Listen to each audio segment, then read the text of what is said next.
what is the first truly Islamist country that will get a nuclear weapon? Maybe it's actually the UK, since Labour just took over. JD Vance has perfectly exposed the disastrous future of the UK under Keir Starmer. And trust me, it's even worse than you think. His brutal roast has Labour officials scrambling to do damage control, but the truth is out. The UK is spiraling, and Vance just said what everyone else is thinking. More than the others there. But the state of free speech all across Europe and both the continent and the UK is genuinely appalling right now. And the UK in particular really makes me want to cry. During the National Conservatism Conference in Washington, D.C., he casually suggested that under Labour's rule, the UK could become the first truly Islamist country to possess nuclear weapons. And the best part? He said it with a straight face, as if it was an obvious conclusion. Now, let's be honest. You know things are bad when an American politician, of all people, is using Britain as an example of what not to do. Huxon, laughing and thinking it was all one big fat joke. Now remember him, because I'm going to come back to him. And as you know, Trump was right. Germany's dependence on... This gem of a statement came right after Labour's landslide victory on July 4th. And trust me, it's been one giant downhill slope ever since. Starmer and his crew didn't just win, they bulldozed their way in, bringing with them the kind of policies that make you question if Britain is still, Britain. We were talking about, one of the big dangers in the world, of course, is nuclear proliferation, though, of course, the Biden administration doesn't care about it. And, of course, the usual suspects in the UK government lost their minds over Vance's comment. Angela Rayner, Starmer's deputy disaster, quickly jumped in to say that JD's comments were completely unrecognizable. Oh really, Angela? Because from where I'm sitting, they're very recognizable. Let's talk about how Vance absolutely wrecked Starmer with that one-liner. The way he framed it was genius. He first brought up nuclear proliferation, a serious topic, talked about Iran, Pakistan, the usual suspects, and then just casually threw in the UK under Labour. It wasn't just an insult, it was a statement of how far Britain has fallen under this joke of a leadership. And the room? They were howling, laughter everywhere, because the entire world sees it. The UK, once a powerhouse, has become a global punchline. So Keir Starmer is the very left-wing prime minister right now in Westminster, in London. It has become pretty common to refer to him as two-tier Keir because of his two-tier system of justice. And let's not forget who JD Vance is. This guy isn't some backbencher making Twitter rants. He's Donald Trump's VP pick. Meaning, if Trump wins, Vance is going to be sitting right next to the leader of the free world. So when he speaks, people listen. And what he's saying here is clear. The UK is spiraling, and Starmer is leading the charge. Well, I heard his speech, and I tell you, you're talking about JD's speech, right? Yes, sir.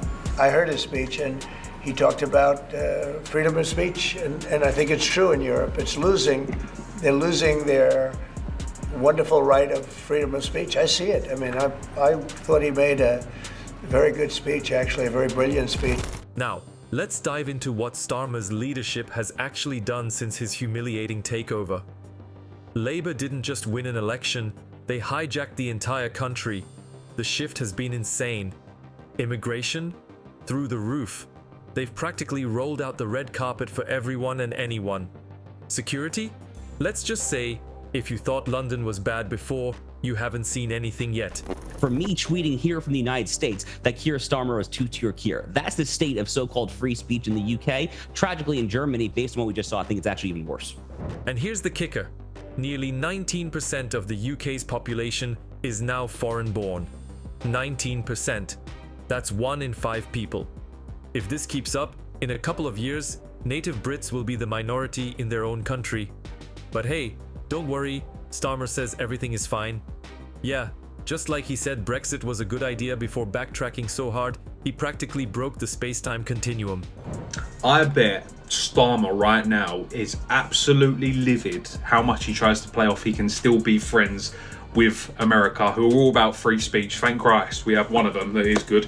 Well, Europe's enemy within. Trump's VP says free speech is in retreat in Britain and declares it a bigger threat than Russia. Oh, and let's not forget that the UK still has nuclear weapons. 225 of them to be exact, which makes JD Vance's comment even more savage. Because under Starmer's leadership, who even knows where these nukes are going to end up? Maybe he'll give them away for free, just like he's been doing with national identity. Maybe he'll apologize for Britain even having them in the first place. I mean, this is the same guy who flips his opinions more often than a dodgy kebab shop flips its meat. Now, I wish I could say that this was a fluke, a one-off crazy example of a badly written law being enacted against a single person. And the worst part? The world sees it. The UK used to be a respected nation. Now, it's a cautionary tale. Labour took over, and within months, it became a parody of itself. And JD Vance? He didn't just notice, he called it out in the most humiliating way possible. And of course, legendary roast. Angela Rayner, the Deputy Prime Minister, who seems to specialize in saying absolutely nothing of value, quickly jumped in. She dismissed Vance's comment, saying she didn't recognize his characterization of the UK. Oh, Angela, of course you don't recognize it. You and Starmer are too busy playing make-believe, pretending Britain isn't becoming a joke on the world stage. They're calling out the hypocrisy of Starmer. And then we have David Lammy, the Foreign Secretary, who, just a few months ago, called JD Vance a friend. Well, guess what, David? Your friend just humiliated your entire government on a global stage, and you have nothing to say about it. The man got absolutely steamrolled, and instead of standing up, he's just awkwardly shuffling around like a lost tourist at Heathrow. Seriously, how does a guy go from calling someone a friend to standing there, speechless, after they casually compare the UK to a rogue nuclear state? The incompetence is off the charts. And those laws should be enforced, and it's extraordinary to me that JD Vance wants to come to Europe and start lecturing the UK on which laws we should and should not have and which laws we should apply. And I think it's just deeply, deeply insulting. I mean...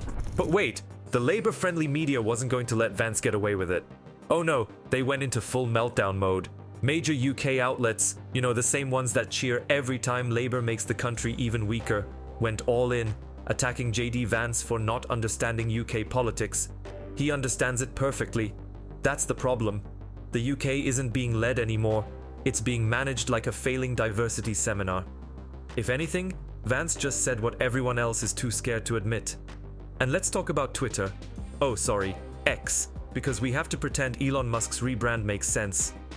The hashtags were flying, with every self-righteous leftist suddenly pretending they love the UK and its traditions. Oh, now they care? The same people who want to erase British history, who mock anyone proud of their heritage, and who happily open the borders to millions of unvetted migrants. But oh no, JD Vance saying Labour is making a mess of the country? That's the real crime. The hypocrisy is so thick you could cut it with a butter knife. And the so-called political analysts? Hilarious. They all rushed to say this would damage the special relationship between the US and the UK. Special relationship? More like special needs relationship at this point. Let's be real. What has Starmer done to maintain that bond? Nothing. If anything, JD Vance just pointed out what the entire world sees. Labour has turned the UK into a place where common sense is illegal, borders are imaginary, and criminals get more rights than law-abiding citizens. And that is supposed to be America's greatest ally? No wonder Vance made that joke. And let's talk trade. Because guys, this is where Labour is really screwing up. The UK already missed out on a fantastic US trade deal thanks to the last few years of incompetence. Now, Starmer's government is putting that even further out of reach. JD Vance's comment wasn't just a joke, it was a warning. It's a big red flag that the US, or at least the parts of the US that actually matter, are starting to see the UK as a lost cause. And let's be honest, are they wrong? Security concerns? Oh, let's not even start. The UK still has 225 nuclear warheads, and yet, somehow, it feels less safe than ever. Because what's the point of having nukes if you're too scared to even defend your own culture and identity? Labour has made the country so weak, so indecisive, that even people like JD Vance, who don't even live in the UK, can see it from across the Atlantic. You think the UK's enemies haven't noticed? They have, and they're loving every second of it. And let's get real, this is just the beginning. Labour is barely getting started, and they're already in damage control. If they can't handle one offhanded joke, what are they going to do when real problems hit? Oh wait, they already have. Immigration is out of control, crime rates keep rising, and the economy is still an absolute disaster. But sure, let's focus on how offensive J.D. Vance's joke was. I believe there is nothing more urgent than mass migration. Today, almost 1 in 5 people living in this country moved here from abroad. That is, of course, an all-time high.